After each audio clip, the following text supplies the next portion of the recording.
ទឹកភ្នែករយលៀនដំណក់ស្រក់លើថ្ពាល់ម៉ែក្រឡេកមើលទៅថ្ងៃទៀបលិចនៅជើងមេឃដែលរំកិលខ្លួនបន្តិចម្ដងទៀបនឹងអស់ស្ដង់គុតរលត់ផុតពិភពផែនដីនេះទៅហើយស្បៃងងឹតនៃរាត្រីកាលក៏ចូលមកជំនួសវិញធ្វើឲ្យផែនដីទាំងមូលដែលធ្លាប់តែមានភាពស្រស់ឆើតឆាយប្រែក្លាយទៅជាងងឹតអ៊ូអាប់បាត់បង់សម្រស់អស់គ្មានសល់ប្រៀបបីដូចជាដួងហរតីរបស់អ្នកម្ដាយថ្លៃនាពេលនេះដែលកំពុងតែខ្វាយខ្វល់រសាប់រសល់ចុកឆ្អល់រកលនឹងសន្លប់ថប់ពេញដើមទ្រូងស្ទើរតែបាត់បង់ស្មារតីម្ដងព្រោះម៉ែខកបំណងនឹងកូនតែម៉ែខំប្រឹងទប់ទាំងខ្លោចផ្សាទប់ទាំងទឹកនេត្រាហូរមិនឈប់ឈរម៉ែរងទុក្ខវេទនាបែបនេះព្រោះអ្នកណាគឺព្រោះតែបុត្រាបុត្រីហេតុអ្វីក៏បុតថ្លៃធ្វើឲ្យទឹកភ្នែកម៉ែហូរមិនឈប់ឈរបែបនេះម៉ែតែងតែសង្ឃឹមញញឹមទុកក្នុងចិត្តជានិច្ចថាកូនរបស់ម៉ែពេលធំឡើងនឹងថ្លៃខ្លួនជាកូនល្អតែផ្ទុយស្រឡះពីចិត្តគំនិតដែលម៉ែរំពឹងទុកព្រោះកូនមិនស្ដាប់ការទូន្មានរបស់ម៉ែកាលកូននៅតូចទឹកភ្នែកម៉ែមិនសូវជាស្រក់ហូរមកប៉ុន្មានទេតែដល់ពេលកូនធំឡើងទឹកភ្នែករបស់ម៉ែស្រក់ឥតស្រាកស្រានស្រក់គ្រប់ពេលវេលាស្រក់រៀងរាល់រាត្រីព្រោះកូនគ្មានមេត្តាត្រាប្រណីដល់ឱរារបស់អ្នកម្ដាយសោះឡើយកូនមានដឹងទេថាពេលនេះទ្រូងរបស់ម៉ែស្ទើរបែកធ្លាយជាចំណែកទៅហើយពេលដែលកូនមិនដឹងគុណម៉ែកូនមិនស្ដាប់តាមពាក្យទូន្មានរបស់ម៉ែកូនធ្វើឲ្យម៉ែលំបាកចិត្តឥតលះហើយញើសឈាមម៉ែស្រក់ក៏ព្រោះតែម៉ែប្រឹងប្រែងចិញ្ចឹមកូនម៉ែធ្វើការគ្រប់បែបយ៉ាងគឺដើម្បីកូនម៉ែទទួលរងនៅសេចក្តីទុក្ខលំបាកគ្រប់យ៉ាងក៏ដើម្បីកូនហើយទឹកភ្នែករយលៀនដំណក់ស្រក់លើថ្ពាល់ម៉ែក៏ព្រោះតែកូនដែរអ្វីទាំងអស់ដែលម៉ែលះបង់មិនមែនដើម្បីអ្នកណាដទៃឡើយ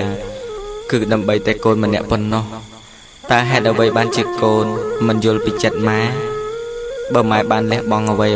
គ្រប់បែបយ៉ាងចំពោះកូនទៅហើយនោះម្ដេចក៏កូនចេះតែធ្វើឲ្យម៉ែស្រក់ទឹកភ្នែកមិនឈប់ឈរបែបនេះហេតុអ្វីបានជាកូនមិនដែលធ្វើឲ្យម៉ែសប្បាយចិត្តម្ដងណាអញ្ចឹងថ្ងៃណាក៏ម៉ែយំរាត្រីណាក៏ម៉ែស្រក់ទឹកភ្នែកគឺម៉ែយំយែកព្រោះតែកូនធ្វើបាបចិត្តម៉ែខ្ទេចខ្ទាំក្រុមគ្រារងទុក្ខវេទនាគ្រប់ពេលគ្រប់វេលាព្រោះតែរូបកូនប្រុសស្រីគ្រប់គ្នាសូមកូនមេត្តាដល់ទឹកនេត្រារបស់ម៉ែផងណាកូនណាទឹកភ្នែកហូរធ្លាក់ជ្រែកភ័ក្រម្ដាយថ្លៃឈឺចាប់ពេកក្រៃគ្មានថ្ងៃលះហើយទ្រូងម៉ែចុកណាស់ម្ចាស់ថ្លៃត្រើនកូនមាសម្ដាយអើយអាណិតម្ដាយផងយប់ថ្ងៃយប់ប្រលប់ទឹកភ្នែកម៉ែយំម៉ែស្រែកស្ទើរបែកដើមទ្រូងដួងចិត្តខ្ទេចខ្ទាំក្រំគ្រាកន្លងអាសូរបេះដូងម្ដាយផងណាកូនម៉ែចិញ្ចឹមកូនស្ទើរសូន្យសង្ខារធ្វើសពកិច្ចការដោយសារបុតស្ងួនលះបង់ទាំងអស់គ្មានស្រណោះខ្លួនព្រោះដើម្បីកូនស្លាប់ខ្លួនមិនខ្វល់ទឹកភ្នែកម៉ែស្រក់រយលៀនដំណក់ស្រក់ជោគលើថ្ពាល់ដួងចិត្តហួតហែងក្រៃលែងអំពុលម៉ែសែនខ្វាយខ្វល់ដល់បុតគ្រប់គ្នាកូនអើយមេត្តាដល់ម៉ែផងណាសោកាក្រំគ្រីកូនទុកឲ្យម៉ែឯកោកំព្រាមានចិត្តគំពីមេត្តាផងថ្លៃកូនមានដឹងទេថាក្នុងចិត្តម៉ែមានតែចរណៃមិនស្អប់មិនខឹងប្រលឹងថ្លើមថ្លៃម៉ែឲ្យអភ័យទោសបីទាំងអស់គួរណាស់កូនដឹងមិនគួរស្អប់ខឹងម៉ែទាល់តែសោះគួរកូនស្រឡាញ់អាណិតស្រណោះអោកូនស្រីប្រុសខុសហើយសូមកែសូមកូនសម្លឹងមើលឲ្យបានដឹងទឹកនេត្រាម៉ែហូរមកព្រោះអ្វីថ្លៃមានដឹងទេគឺព្រោះតែម៉ែខកចិត្តនឹងកូនទឹកនេត្រាម៉ែស្រក់មិនមែនចេះតែស្រក់ដោយគ្មានហេតុផលនោះទេ គឺម៉ែស្រក់ទឹកភ្នែកដោយម៉ែឈឺចាប់ពេលដែលកូនធ្វើបាបចិត្តម៉ែម៉ែស្រក់ទឹកភ្នែកពេលម៉ែនឹកកូនជាតិជាម្ដាយគ្រប់រូបមិនដែលមានម្ដាយណាដែលមិនគិតដល់កូនមិននឹកកូននោះទេម៉ែតែងនឹកកូនគិតកូនរហូតហើយគ្រប់ពេលដែលម៉ែនឹកកូនទឹកភ្នែករបស់ម៉ែតែងស្រក់ហូរមកជានិច្ចព្រោះម៉ែស្រឡាញ់កូនម៉ែត្រូវការកូនក្នុងពេលដែលកូនឃ្លាតឆ្ងាយពីម៉ែឬពេលដែលកូនមិននៅជិតម៉ែក្នុងទ្រុងម៉ែតឹងណែនចង្អៀតអ៊ូលអាក់ព្រោះម៉ែនឹកកូនខ្លាំងណាស់ក្នុងចិត្តរបស់ម៉ែតែងនឹកកូនជានិច្ចតែក្នុងចិត្តរបស់កូនខ្លះមិនដែលនឹកដល់ម៉ែឡើយ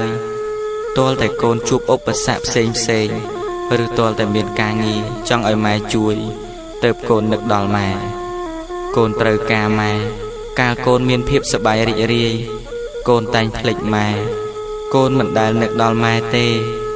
ចុះហេតុអ្វីក៏ចាំបាច់ទាល់តែមានការងារចង់ឲ្យម៉ែជួយទើបនឹកដល់ម៉ែមិនដេចក៏មិននាំគ្នានឹកម៉ែគ្រប់ពេលវេលាទៅតែកូនមានដឹងទេថាគ្រប់ពេលវេលាដែលម៉ែសប្បាយម៉ែតែងនឹកដល់កូនម៉ែចង់ឲ្យកូនរបស់ម៉ែមកចូលរួមសប្បាយជាមួយនឹងម៉ែហើយគ្រប់ពេលដែលម៉ែជួបនៅសេចក្តីទុក្ខលំបាកជាពិសេសពេលដែលម៉ែឈឺគឺម៉ែត្រូវការកូនខ្លាំងណាស់ម៉ែប្រាថ្នាចង់ឲ្យកូនមកមើលម៉ែចង់ឲ្យកូនមកដើម្បីឲ្យម៉ែឃើញមុខព្រោះម៉ែនឹកកូនម៉ែចង់ឲ្យកូនមកនៅណែបនិតចិត្តម៉ែបើកូនគ្មានអ្វីយកមកជូនម៉ែក៏ហេទៅចុះឲ្យតែកូនគ្រប់គ្នាមកឲ្យម៉ែឃើញមុខប៉ុណ្ណឹងម៉ែសប្បាយចិត្តរកអ្វីព្រៀបផ្ទឹមគ្មានឡើយមនុស្សម្នាក់តែងស្រឡាញ់និងហួងហែងជីវិតខ្លួនឯងណាស់ព្រោះគ្មានអ្វីដែលសំខាន់ជាជាងជីវិតរបស់ខ្លួនឯងឡើយអ្នកខ្លះហ៊ានលះបង់អ្វីសពគ្រប់បែបយ៉ាងឲ្យតែជីវិតរបស់ខ្លួនឯងរស់តែចំពោះម៉ែបែរជាហ៊ានលះបង់ជីវិតខ្លួនឯងដើម្បីកូនទៅវិញព្រោះម៉ែយល់ថាជីវិតរបស់កូនជាជីវិតដ៏សំខាន់សម្រាប់ម៉ែសំខាន់ជាងជីវិតរបស់ម៉ែទៅទៀតតើមានអ្នកណាទៅដែលហ៊ានលះបង់ជីវិតដើម្បីកូនដូចជាម៉ែមានអ្នកណាទៅដែលល្អដូចជាម៉ែរកមិនបានសោះឡើយមានតែម៉ែទេដែលនឹកកូនគិតកូនគ្រប់ពេលវេលាហើយម៉ែស្រក់ទឹកភ្នែកដោយសារកូនក៏វាច្រើនណាស់ដែរសូមកូនទាំងឡាយយល់ដល់តម្លៃទឹកភ្នែករបស់ម៉ែដែលស្រក់មកផងព្រោះទឹកភ្នែកម៉ែស្រក់មកគឺដោយសារកូនប្រុសស្រីគ្រប់គ្នាជីវិតរបស់ម៉ែដែលព្រមតស៊ូពុះពៀរាល់សេចក្តីលំបាកផ្សេងរស់នៅក្នុងលោកគឺព្រោះតែម៉ែមានកូនគឺជាអ្នកដែលធ្វើឲ្យម៉ែមានកម្លាំងចិត្តតស៊ូរាល់ឧបសគ្គទាំងឡាយដូច្នេះបានន័យថាកូនគឺជាមនុស្សដ៏សំខាន់នៅក្នុងជីវិតម៉ែសូមកូនអាសូរទឹកនេត្រាម៉ែផងណាកូនណាទឹកភ្នែកម៉ែស្រក់ព្រោះម៉ែនឹកកូនអោបុតមេស្ងួនកូនអើយដឹងទេនឹកកូនខ្លាំងពេកគ្មានថ្ងៃលហើយលហែកូនអើយចិត្តម៉ែខ្វល់ខ្វាយកន្លងម៉ែនឹកកូនណាស់ពេលម៉ែសប្បាយព្រោះកូនឃ្លាតឆ្ងាយម៉ែប្រាថ្នាពងចង់ឲ្យកូនម៉ែរួមសប្បាយផងតែខកបំណងព្រោះកូននៅឆ្ងាយហើយម៉ែនឹកកូនពេលម៉ែមានទុក្ខបណ្ដាញស្មាញស្មុកនៅក្នុងចិត្តកាយឬពេលដែលម៉ែឈឺមិនរសាយអោកូនមានម្ដាយនឹកកូនណាស់ម៉ែចង់ឲ្យកូនស្ងួនមកមើលម៉ែ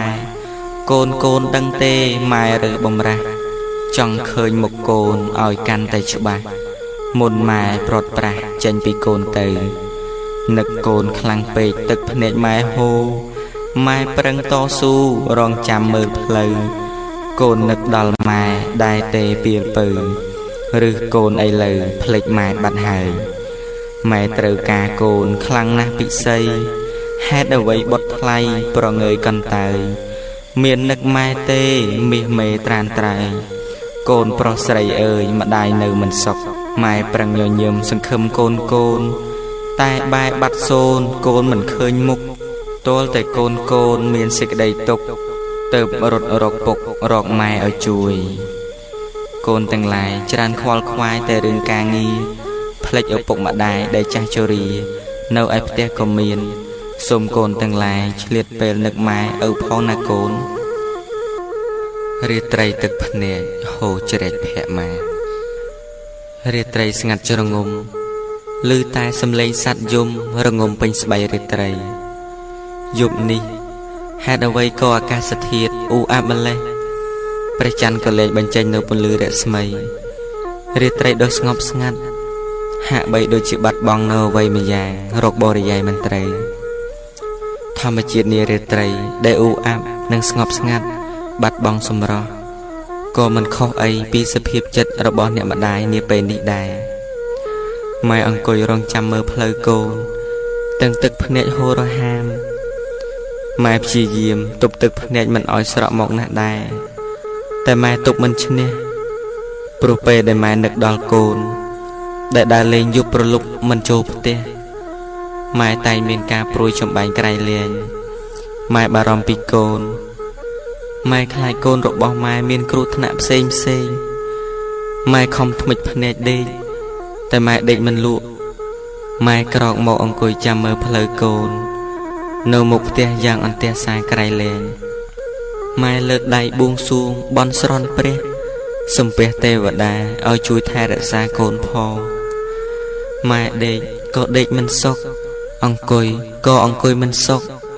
ម៉ែដើរចុះដើរឡើងក៏នៅតែមិនសុខកែវភ្នែកទាំងគូរបស់ម៉ែតែងតែសម្លឹងមើលទៅមុខផ្ទះជានិច្ចព្រោះក្រែងឃើញកូនប្រុសម៉ែមកតែគ្មានឃើញស្រមោលកូនមកផ្ទះសោះកូនអើយតើកូនមានដឹងទេថារាត្រីនេះម៉ែលំបាកចិត្តយ៉ាងណាម៉ែស្រក់ទឹកនេត្រាភ័យព្រួយបារម្ភពីកូនកម្រិតណាពេលដែលកូនប្រុសមានម្ដាយដើរចោលម្ដាយបាត់យប់ប្រលប់មិនចូលផ្ទះដូច្នេះម៉ែប្រឹងប្រែងតស៊ូធ្វើការងារលំបាកសពគ្រប់បែបយ៉ាងមិនថាហាលកម្ដៅថ្ងៃហាលភ្លៀងផ្គរក៏ម៉ែនៅតែតស៊ូស៊ីឈ្នួលគេដើម្បីបានកម្រៃយកមកចិញ្ចឹមកូនឧបត្ថម្ភកូនឲ្យបានរៀនសូត្រតែកូនបែរជាមើលមិនឃើញតម្លៃញើសឈាមរបស់ម៉ែដែលខំប្រឹងប្រែងស្វែងរកមកនោះទេកូនយកប្រាក់ដែលម៉ែស៊ីឈ្នួលគេយ៉ាងលំបាកវេទនាទៅចាយវាស៊ីផឹកហឺហាជាមួយមិត្តភ័ក្តិបងតូចបងធំផឹកសុរាសែបគ្រឿងញៀនយ៉ាងសប្បាយរីករាយទៅវិញកូនភ្លេចការសិក្សាមិនចូលសាលាដើរលេងសប្បាយយប់ប្រលប់ក៏កូននៅតែមិនចូលផ្ទះតើម្ដាយណាទៅដែលថាមិនឈឺចាប់មិនស្រក់ទឹកភ្នែកម្ដាយណាទៅដែលថាមិនបារម្ភពីកូនមិនគិតដល់កូនម៉ែតស៊ូ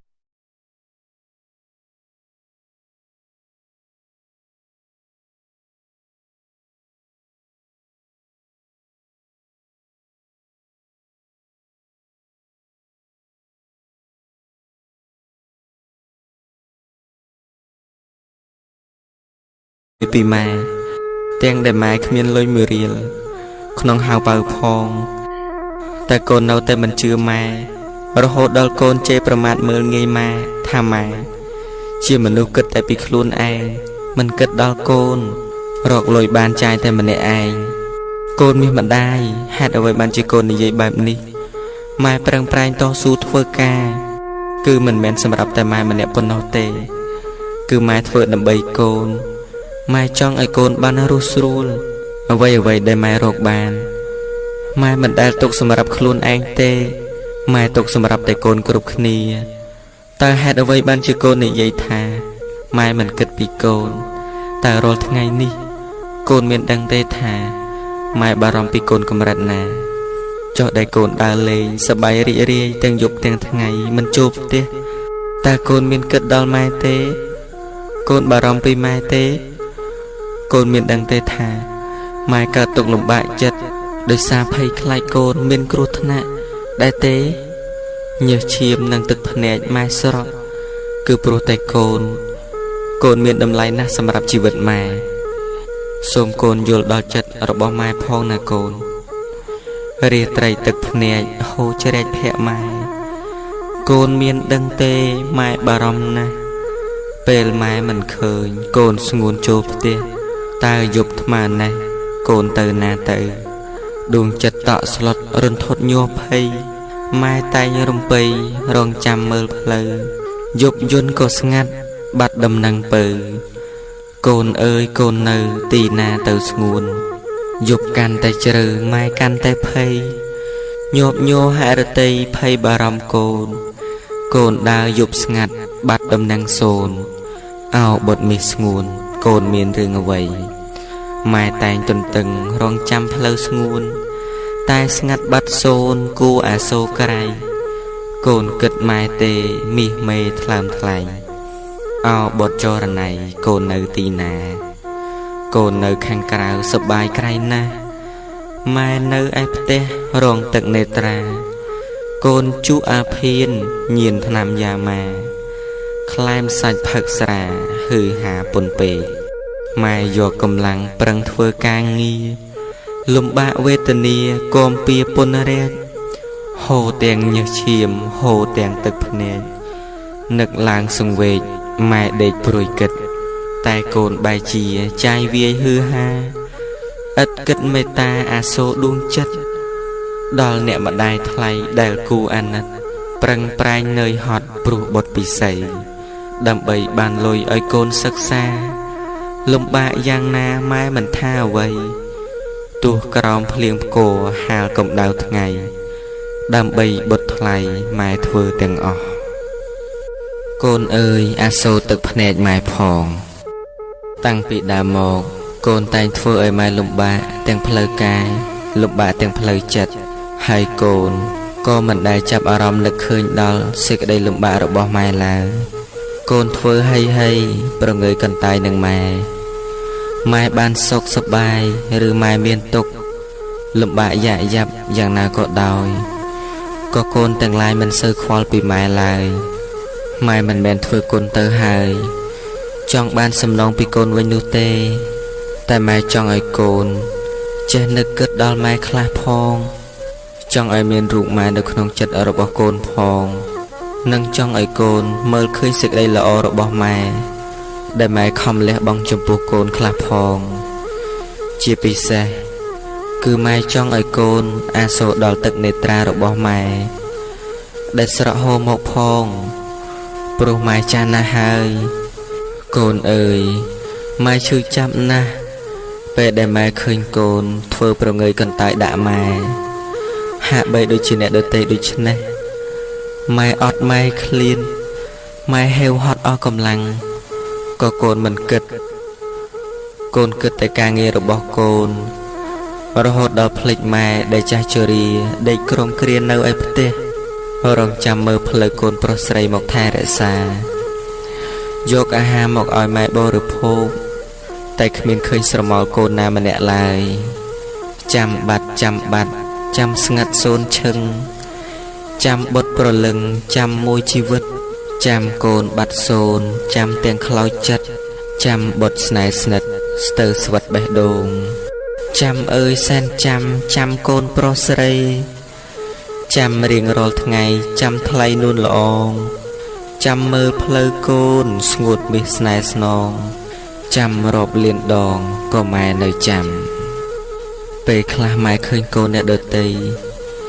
គេមានអាហារឆ្ងាញ់មកជូនម្ដាយគេបរិភោគម៉ែឃ្លានណាស់ម៉ែសម្លឹងមើលអាហាររបស់គេដោយការស្រេកឃ្លានយ៉ាងក្រៃលែងព្រោះម៉ែមិនដែលបានបរិភោគអាហារបែបនោះឡើយម៉ែតែងប្រាថ្នាចង់ឲ្យកូនរបស់ម៉ែទិញអាហារបែបនោះមកជូនម៉ែបរិភោគ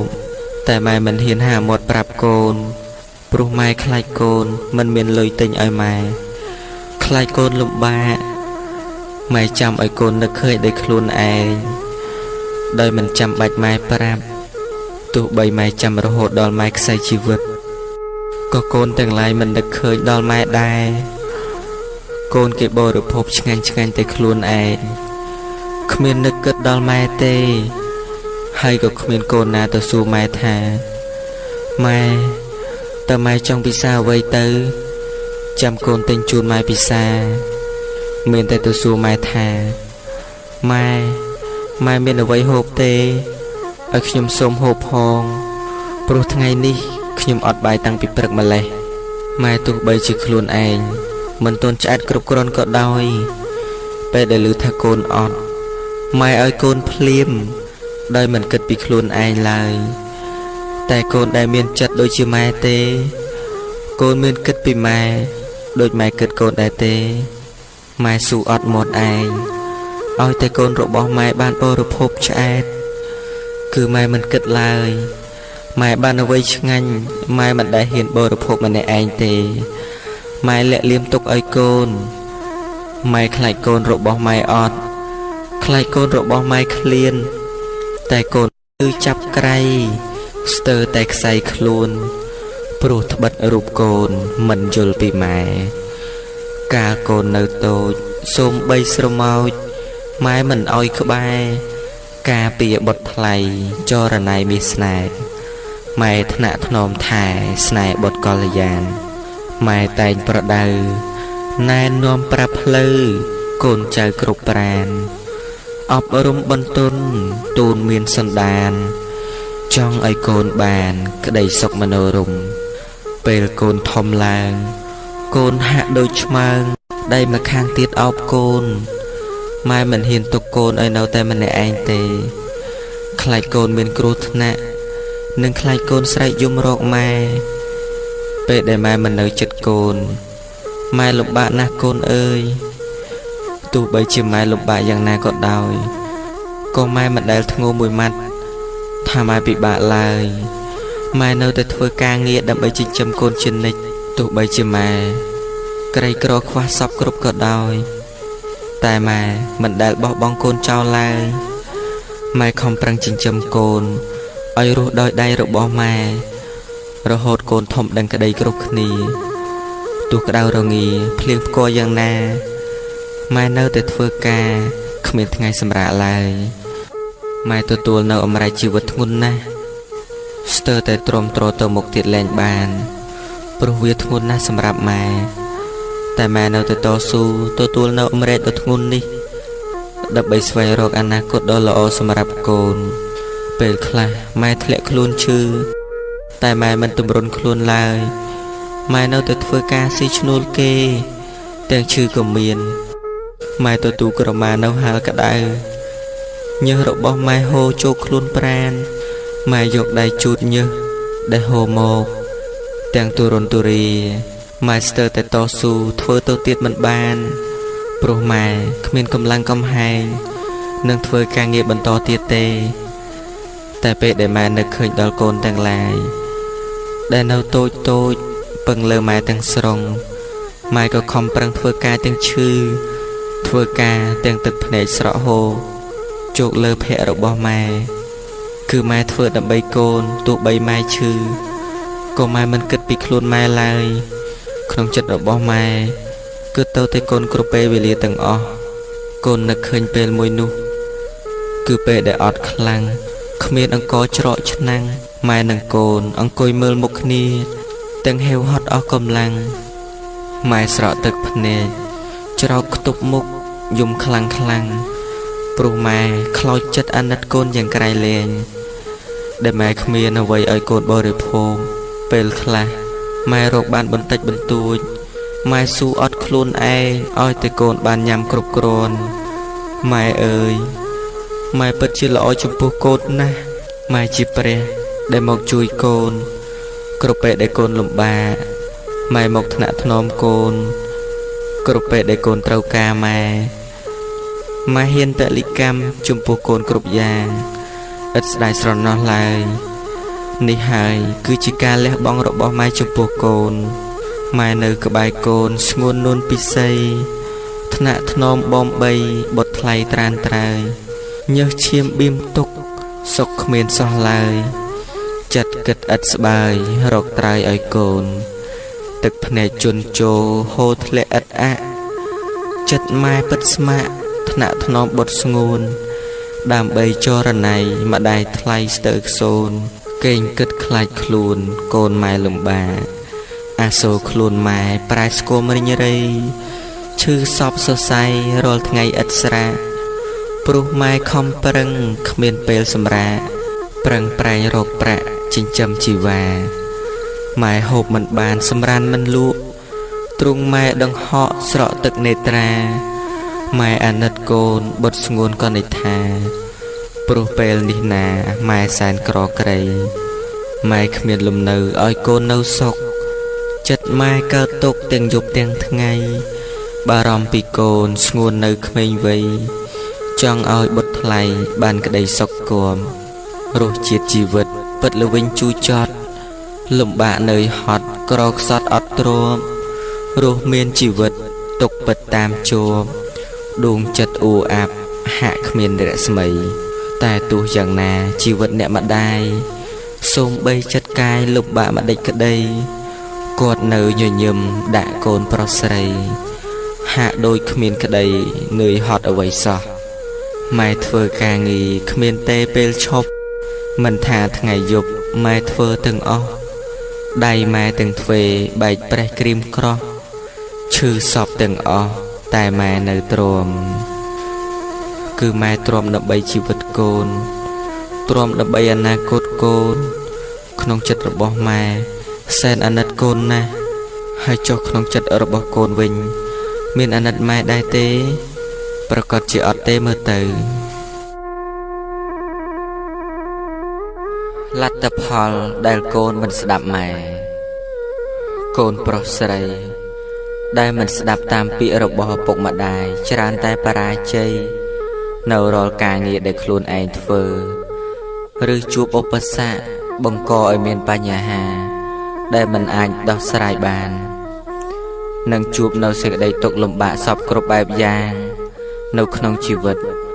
ដែលមិនអាចគេចផុតឡើយហើយទៅណាមកណាតែងបង្កឲ្យមានគ្រោះថ្នាក់ដល់ជីវិតជានិច្ចព្រោះទោះមិនស្ដាប់តាមពាក្យរបស់ឪពុកម្ដាយដូចជាមិត្តវិន្ទុកៈដែលចោះចេះរឹងរូសមិនស្ដាប់ម្ដាយចង់ទៅធ្វើជំនួញតែម្ដាយហាមឃាត់មិនឲ្យទៅដោយឃើញកូននៅក្មេងខ្លាចកូនមានគ្រោះថ្នាក់ឬខ្លាចកូនលំបាកព្រោះម៉ែបារម្ភពីកូនទើបម៉ែហាមឃាត់មិនចង់ឲ្យកូនទៅតែមិត្តវិន្ទុកៈមិនយល់ព្រមឡើយនៅតែចោះចេះទៅរហូតហ៊ានច្រានម្ដាយដែលជរីឲ្យដួលត្រឡប់ត្រឡិន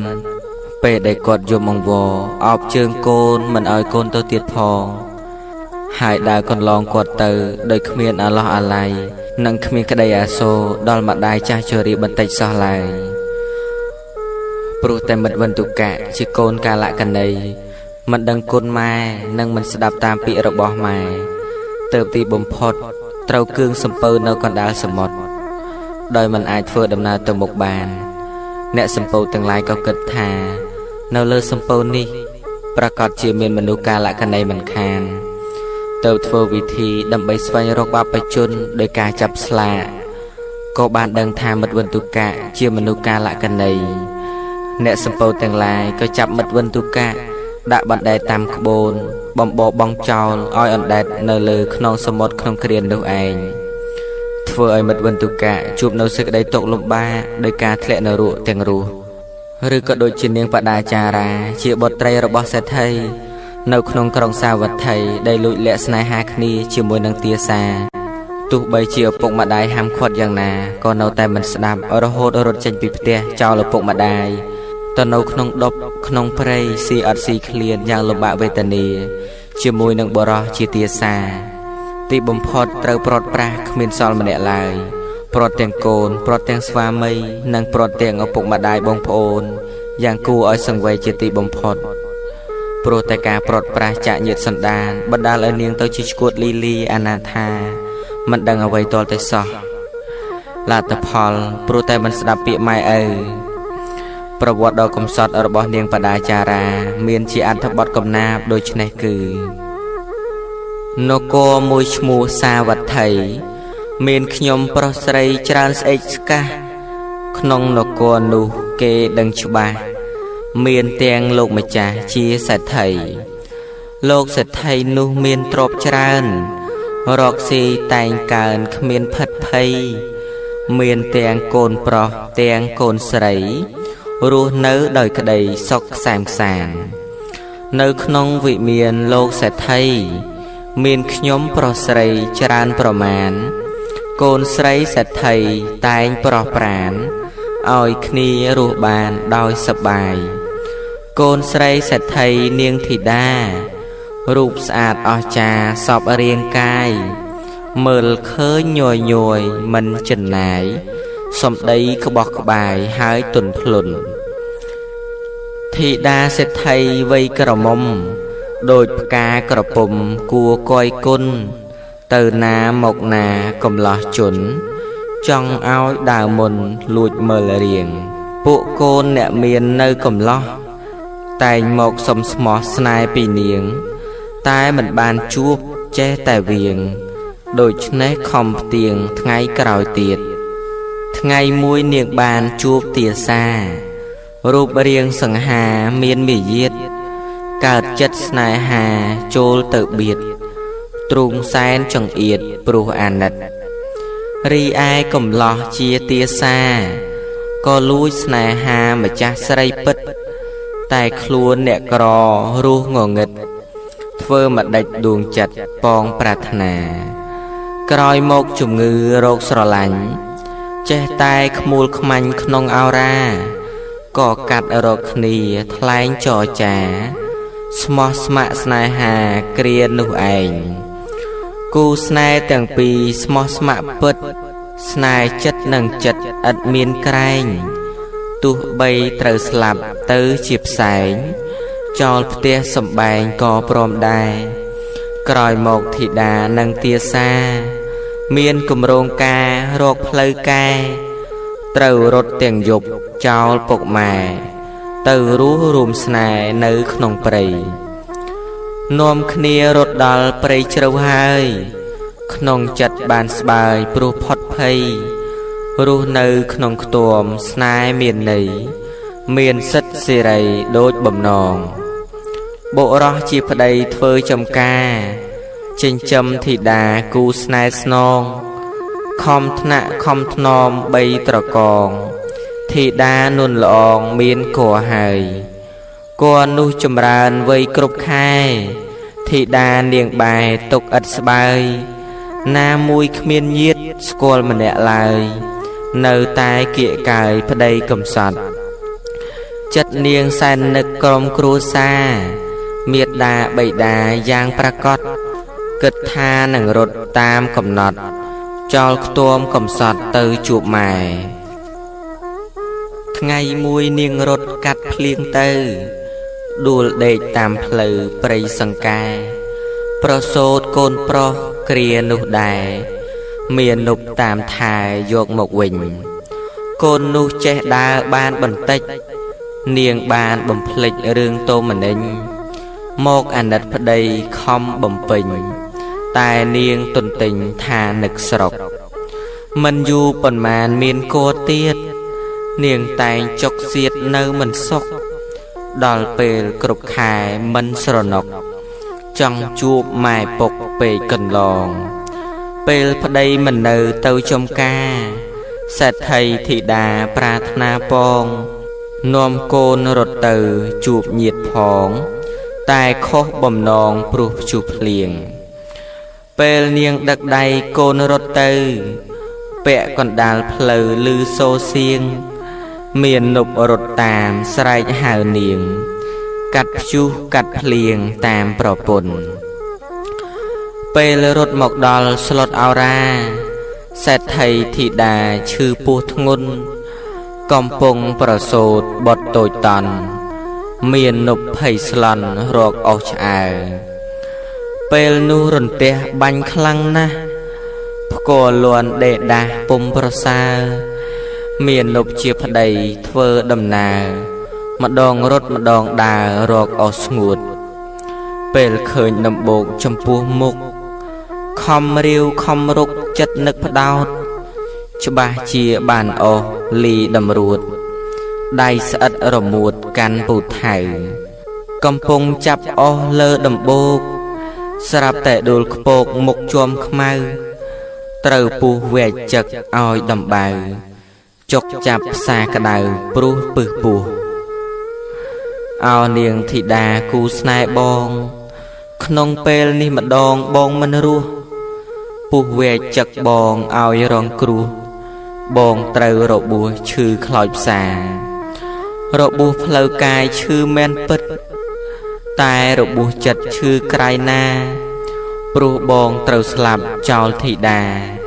ឲ្យរងទុក្ខានឹងកូនពីរបងលាឲ្យអូនស្ងួនពិសីគ្មានថ្ងៃវិលវិញឡើយនារី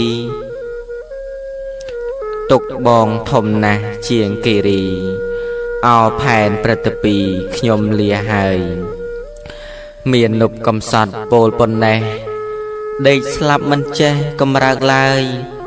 ស្លាប់ទៅទាំងទុកឥតលហែលហើយជួបទុកឥតស្បើយក្នុងជីវិតចំណែកធីតារងចាំប្តីមិនឃើញវិលវ័យយប់ងងឹតតើបងទៅណាបណ្ដុលចិត្តឬមួយបងពិតរត់ចោលអូននាងយំនាងស្រែកដើររកប្តីទាំងសរសៃខ្ចីទៅកើតកូនខំដើរទាំងយប់ងងឹតសូតដៃមួយបីកូនមួយដឹកដៃពេលដែលទៅដល់ឃើញប្តីដេកចិត្តសែនសង្វេគភ័យពេកក្រៃ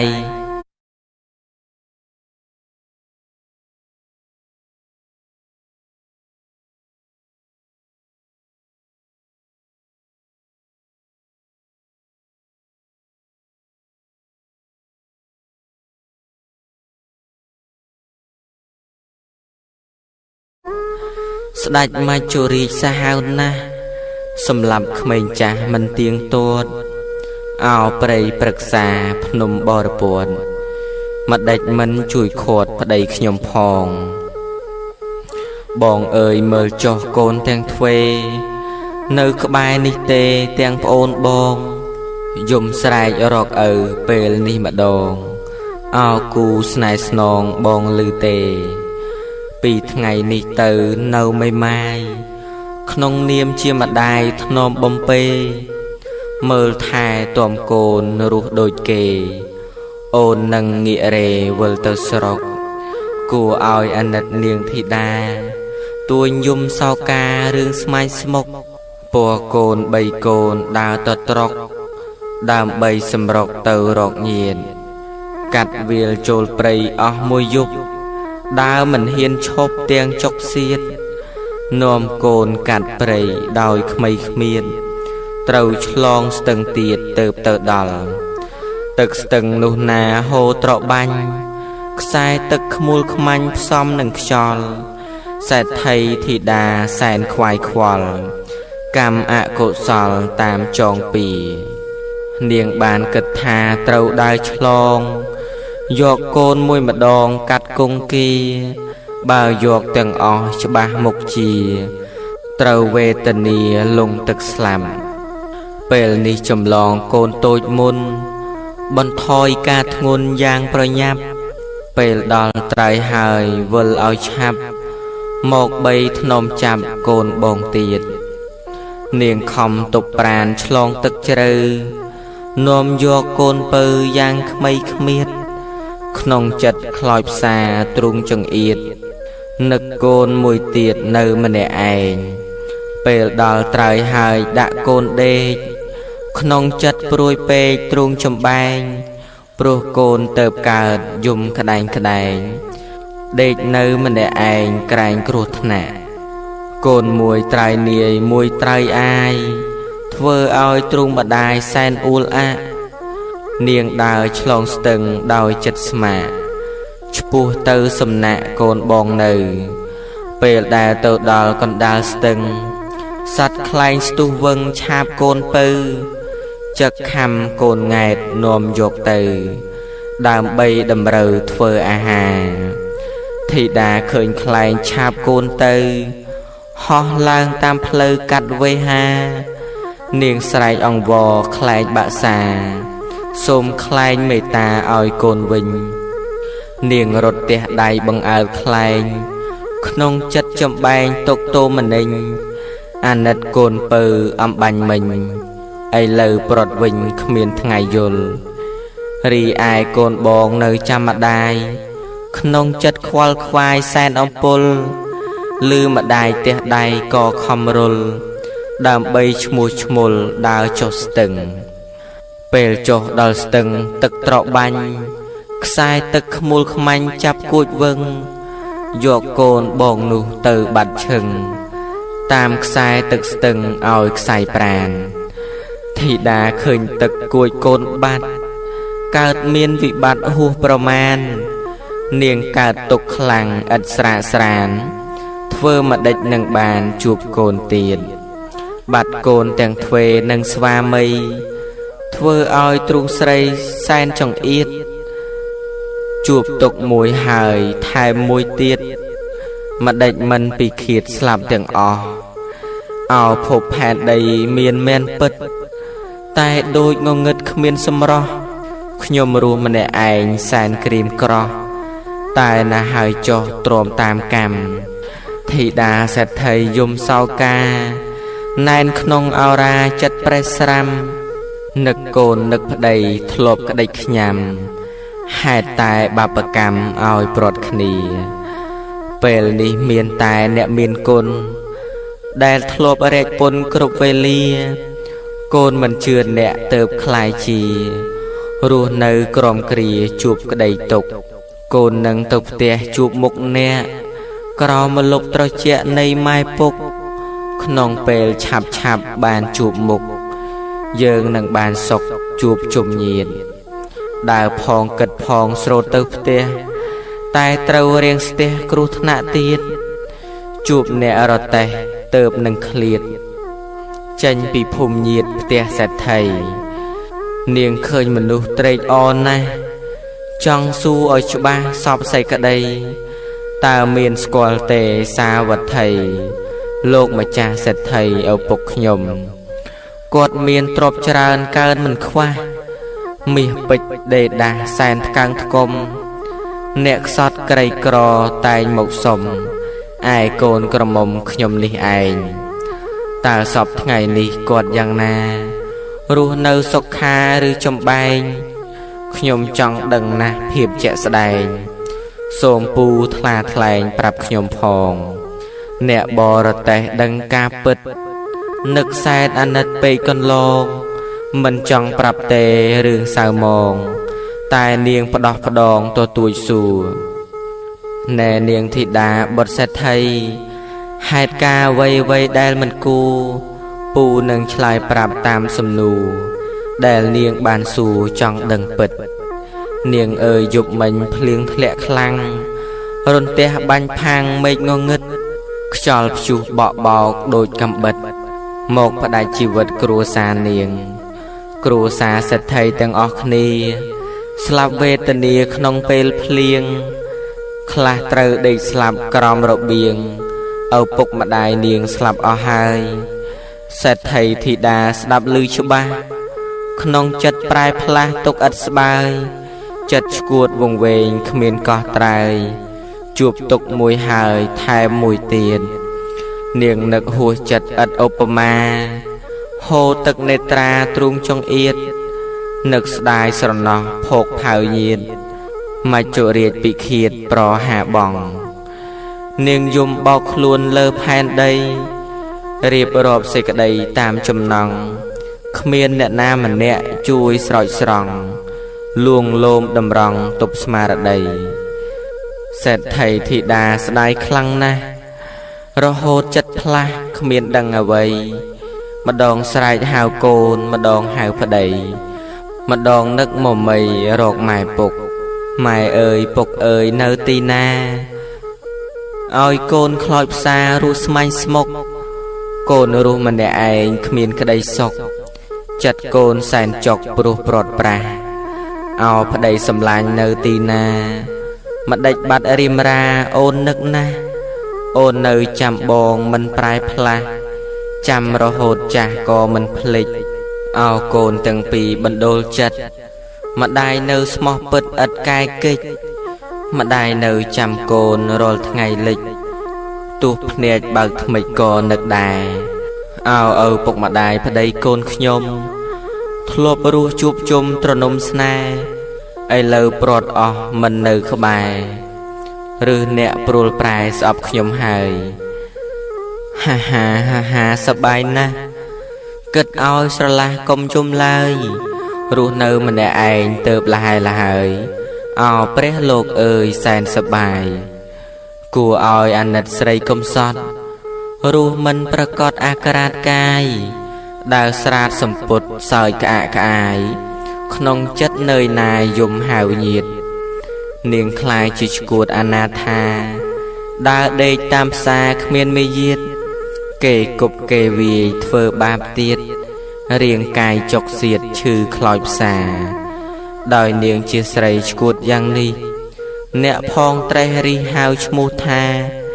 ជាស្រីកំសត់បដាចាដែលជួបបញ្ហាក្នុងជីវិតឈប់ទៅកូនអើយខ្យល់ជំនោរដ៏ត្រជាក់នៃរាត្រីកាលធ្លាក់មកបបោងអែលកាយាមនុស្សសត្វទាំងឡាយ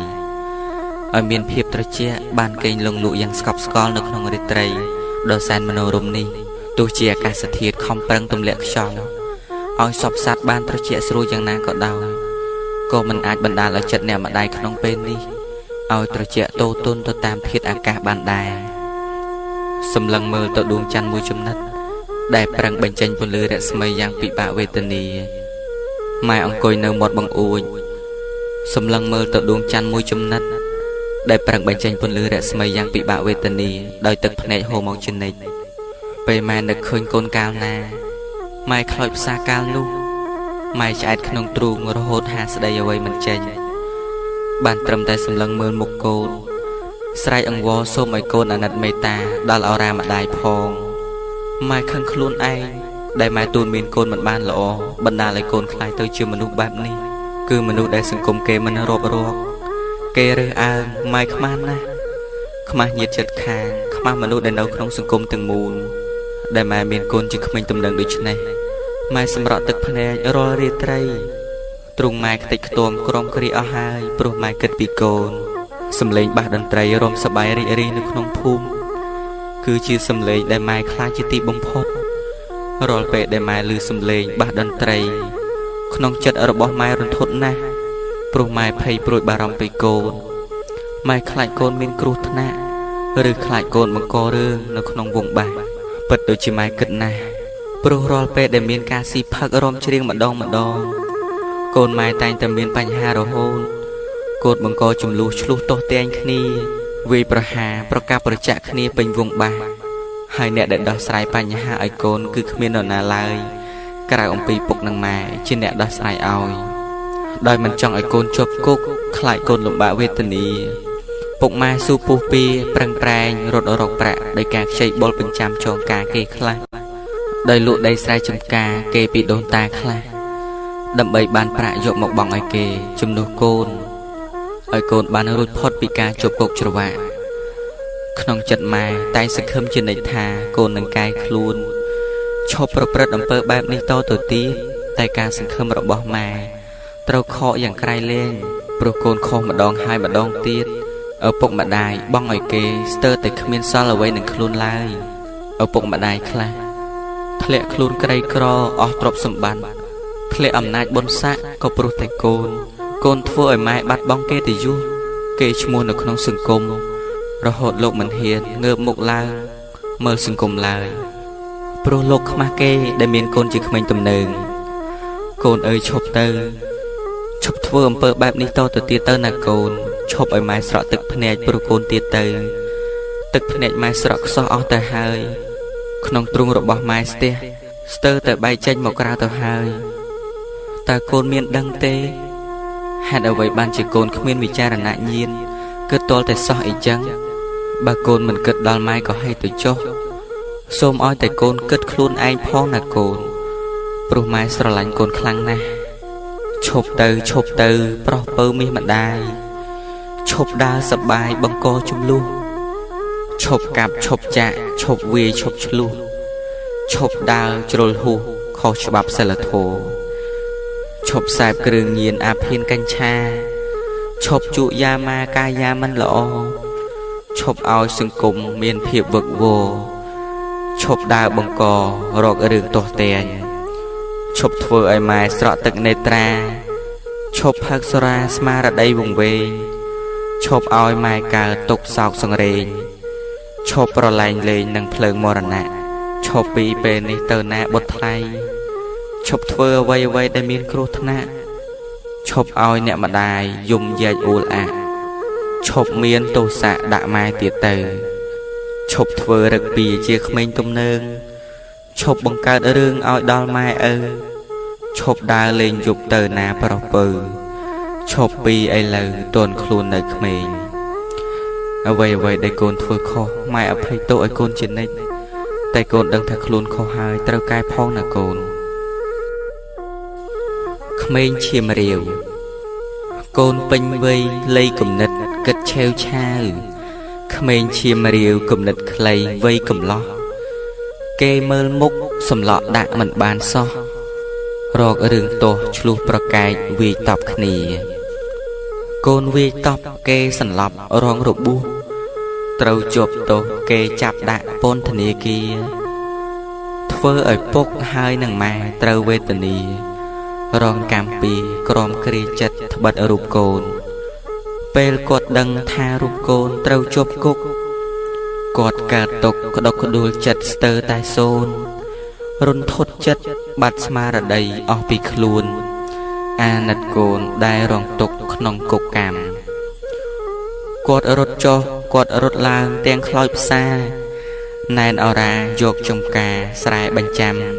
ផ្ទេយកលុយមកលួសកូនផុតពីកម្មប្រឹងផ្សាផ្សាំខំថ្មិញបិទថ្មិចនេត្រាទឹកភ្នែកហូរស្រក់ជន់ជោសូរងំម៉ែស្រែកយំលឺរំដំក្នុងសោតាដួងចិត្តពិតគិតពីកូនស្ងួនជីវ៉ាបនទេវតាជួយរក្សាថែកូនផង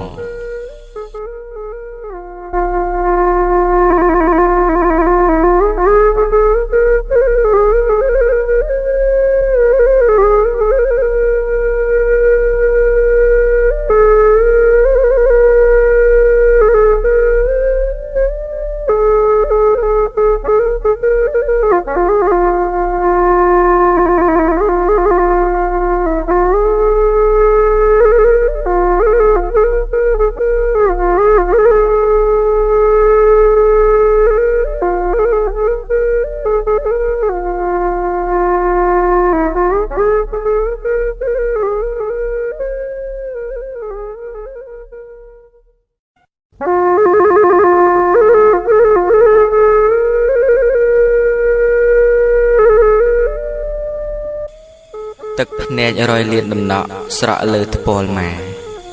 ក្រឡេកមើលទៅថ្ងៃទៀបលិច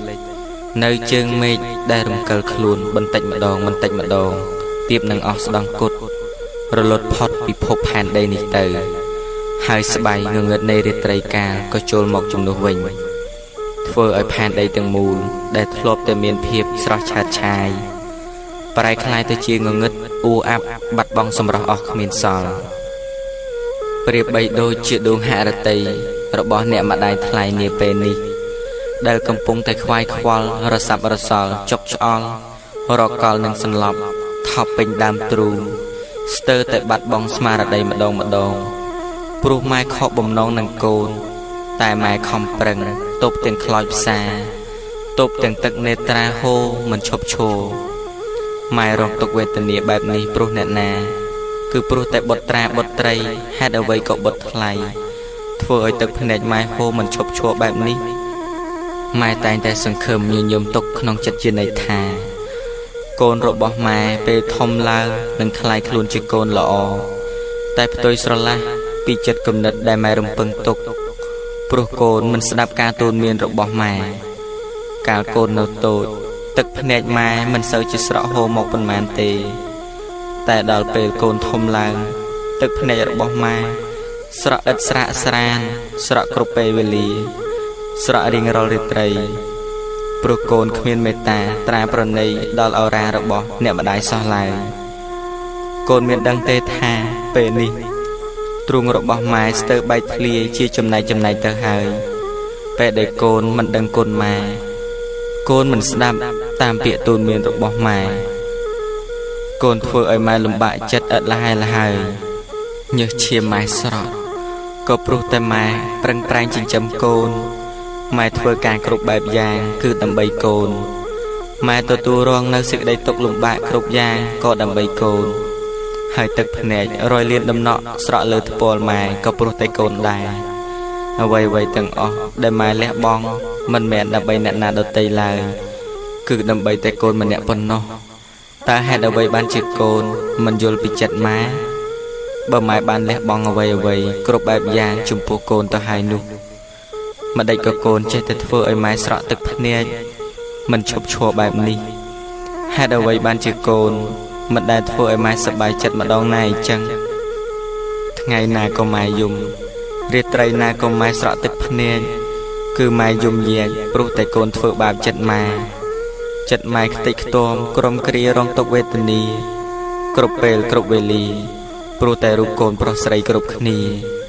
សូមកូនមេត្តាដល់ទឹកនេត្រារបស់ម៉ែផងណាកូនណាទឹកភ្នែកហូរធ្លាក់ជ្រែកភ័ក្រម្ដាយថ្លៃឈឺចាប់ពេកក្រៃគ្មានថ្ងៃលហែលហើយទ្រូងម៉ែចុកណាស់ម្ចាស់ថ្លៃត្រើនកូនមាសម្ដាយអើយអាណិតម្ដាយផងយប់ថ្ងៃយប់ប្រលប់ទឹកភ្នែកម៉ែយំម៉ែស្រែកស្ទើរបែកដើមទ្រូង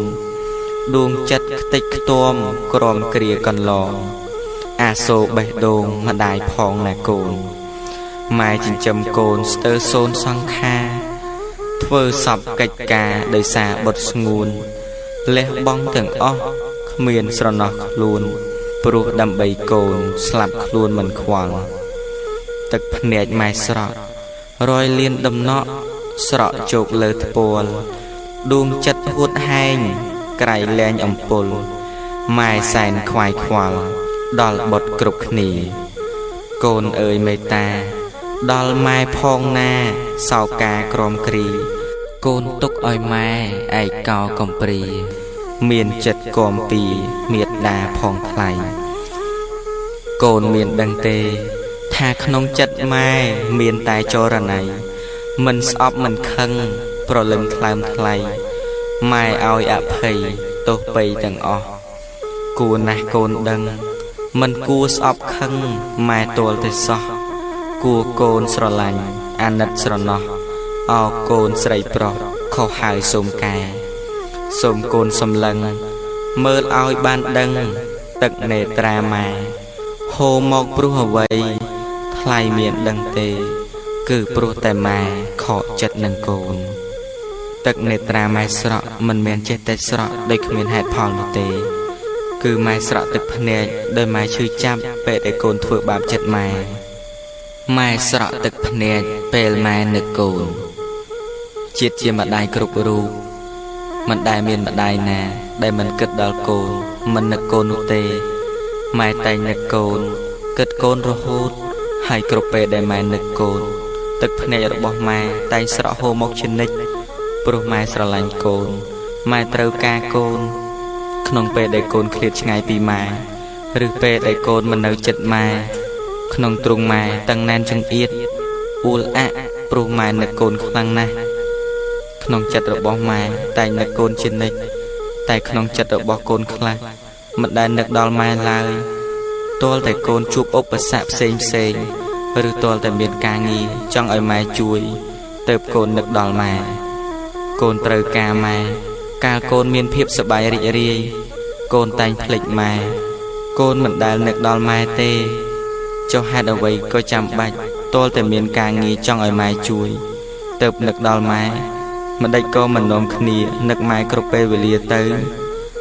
តែកូនមានដឹងទេថាគ្រប់ពេលវេលាដែលម៉ែសប្បាយម៉ែតែងនឹកដល់កូនម៉ែចង់ឲ្យកូនរបស់ម៉ែមកចូលរួមសប្បាយជាមួយនឹងម៉ែហើយគ្រប់ពេលដែលម៉ែជួបនៅសេចក្តីទុក្ខលំបាកជាពិសេសពេលដែលម៉ែឈឺគឺម៉ែត្រូវការកូនខ្លាំងណាស់ម៉ែប្រាថ្នាចង់ឲ្យកូនមកមើលម៉ែចង់ឲ្យកូនមកដើម្បីឲ្យម៉ែឃើញមុខព្រោះម៉ែនឹកកូនម៉ែចង់ឲ្យកូនមកនៅណែបនិតចិត្តម៉ែបើកូនគ្មានអ្វីយកមកជូនម៉ែក៏ហីទៅចុះឲ្យតែកូនគ្រប់គ្នាមកឲ្យម៉ែឃើញមុខប៉ុណ្ណឹងម៉ែសប្បាយចិត្តរកអ្វីព្រៀបផ្ទឹមគ្មានឡើយមនុស្សម្នាក់តែងស្រឡាញ់និងហួងហែងជីវិតខ្លួនឯងណាស់ ព្រោះគ្មានអ្វីដែលសំខាន់ជាជាងជីវិតរបស់ខ្លួនឯងឡើយអ្នកខ្លះហ៊ានលះបង់អ្វីសពគ្រប់បែបយ៉ាងឲ្យតែជីវិតរបស់ខ្លួនឯងរស់តែចំពោះម៉ែបែរជាហ៊ានលះបង់ជីវិតខ្លួនឯងដើម្បីកូនទៅវិញព្រោះម៉ែយល់ថាជីវិតរបស់កូនជាជីវិតដ៏សំខាន់សម្រាប់ម៉ែសំខាន់ជាងជីវិតរបស់ម៉ែទៅទៀតតើមានអ្នកណាទៅដែលហ៊ានលះបង់ជីវិតដើម្បីកូនដូចជាម៉ែមានអ្នកណាទៅដែលល្អដូចជាម៉ែរកមិនបានសោះឡើយមានតែម៉ែទេដែលនឹកកូនគិតកូនគ្រប់ពេលវេលាហើយម៉ែស្រក់ទឹកភ្នែកដោយសារកូនក៏វាច្រើនណាស់ដែរសូមកូនទាំងឡាយយល់ដល់តម្លៃទឹកភ្នែករបស់ម៉ែដែលស្រក់មកផងព្រោះទឹកភ្នែកម៉ែស្រក់មកគឺដោយសារកូនប្រុសស្រីគ្រប់គ្នាជីវិតរបស់ម៉ែដែលព្រមតស៊ូពុះពៀរាល់សេចក្តីលំបាកផ្សេងរស់នៅក្នុងលោកគឺព្រោះតែម៉ែមានកូនគឺជាអ្នកដែលធ្វើឲ្យម៉ែមានកម្លាំងចិត្តតស៊ូរាល់ឧបសគ្គទាំងឡាយដូច្នេះបានន័យថាកូនគឺជាមនុស្សដ៏សំខាន់នៅក្នុងជីវិតម៉ែសូមកូនអាសូរទឹកនេត្រាម៉ែផងណាកូនណាទឹកភ្នែកម៉ែស្រក់ព្រោះម៉ែនឹកកូនអោបុតមេស្ងួនកូនអើយដឹងទេនឹកកូនខ្លាំងពេកគ្មានថ្ងៃលហើយលហែកូនអើយចិត្តម៉ែខ្វល់ខ្វាយកន្លងម៉ែនឹកកូនណាស់ពេលម៉ែសប្បាយព្រោះកូនឃ្លាតឆ្ងាយម៉ែប្រាថ្នាពងចង់ឲ្យកូនម៉ែរួមសប្បាយផងតែខកបំណងព្រោះកូននៅឆ្ងាយហើយម៉ែនឹកកូនពេលម៉ែមានទុក្ខបណ្ដាញស្មាញស្មុកនៅក្នុងចិត្តកាយឬពេលដែលម៉ែឈឺមិនរសាយអោកូនមានម្ដាយនឹកកូនណាស់ម៉ែចង់ឲ្យកូនស្ងួនមកមើលម៉ែកូនដឹងទេម៉ែរើបំរាស់ចង់ឃើញមុខកូនឲ្យកាន់តែច្បាស់មុនម៉ែប្រត់ប្រាស់ចេញពីកូនទៅនឹកកូនខ្លាំងពេកទឹកភ្នែកម៉ែហូរម៉ែប្រឹងតស៊ូរងចាំមើលផ្លូវកូននឹកដល់ម៉ែដែរទេពីលពើឬកូនឥឡូវភ្លេចម៉ែបាត់ហើយម៉ែត្រូវការកូនខ្លាំងណាស់ពិ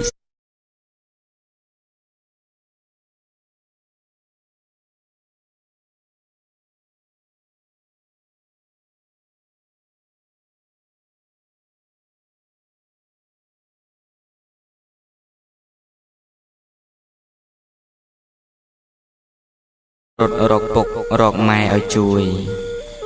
កូនទាំងឡាយច្រើនខ្វល់ខ្វាយតែរឿងការងារផ្លេចឪពុកម្ដាយដែលចាស់ជរានៅឯផ្ទះក៏មានសូមកូនទាំងឡាយឆ្លៀតពេលនឹកម៉ែឪផងណាកូនរាត្រីទឹកភ្នែកហូរជ្រែកភ័ក្រម៉ែរាត្រីស្ងាត់ជ្រងំឮតែសំឡេងសត្វយំរងំពេញស្បៃរាត្រីយប់នេះហេតុអ្វីក៏អាកាសធាតុអ៊ូអាប់ម្លេះព្រះច័ន្ទក៏លែងបញ្ចេញនៅពន្លឺរស្មីរាត្រីដ៏ស្ងប់ស្ងាត់ហាក់បីដូចជាបាត់បង់នៅអ្វីម្យ៉ាងរកបរិយាយមិនត្រូវធម្មជាតិនារាត្រីដែលអ៊ូអាប់និងស្ងប់ស្ងាត់បាត់បង់សម្រស់ក៏មិនខុសអីពីសភាពចិត្តរបស់អ្នកម្ដាយនាពេលនេះដែរម៉ែអង្គុយរងចាំមើលផ្លូវកូនទាំងទឹកភ្នែកហូររហាមម៉ែព្យាយាមទប់ទឹកភ្នែកមិនឲ្យស្រក់មកណាស់ដែរតែម៉ែទប់មិនឈ្នះព្រោះពេលដែលម៉ែនឹកដល់កូនដែលដើរលេងយប់ប្រលប់មិនចូលផ្ទះ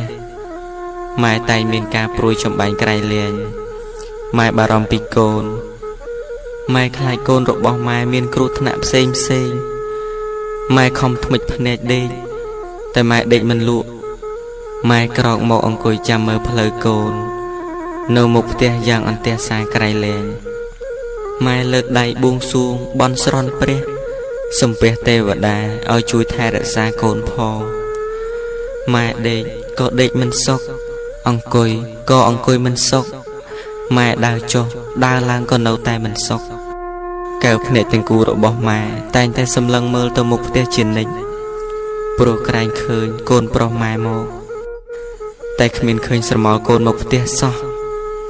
កូនអើយតើកូនមានដឹងទេថារាត្រីនេះម៉ែលំបាកចិត្តយ៉ាងណា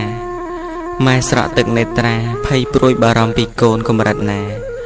ពេលដែលកូនប្រុសមានម្ដាយដើរចោលម្ដាយបាត់យប់ប្រលប់មិនចូលផ្ទះដូច្នេះម៉ែប្រឹងប្រែងតស៊ូធ្វើការងារលំបាកសពគ្រប់បែបយ៉ាងមិនថាហាលកម្ដៅថ្ងៃ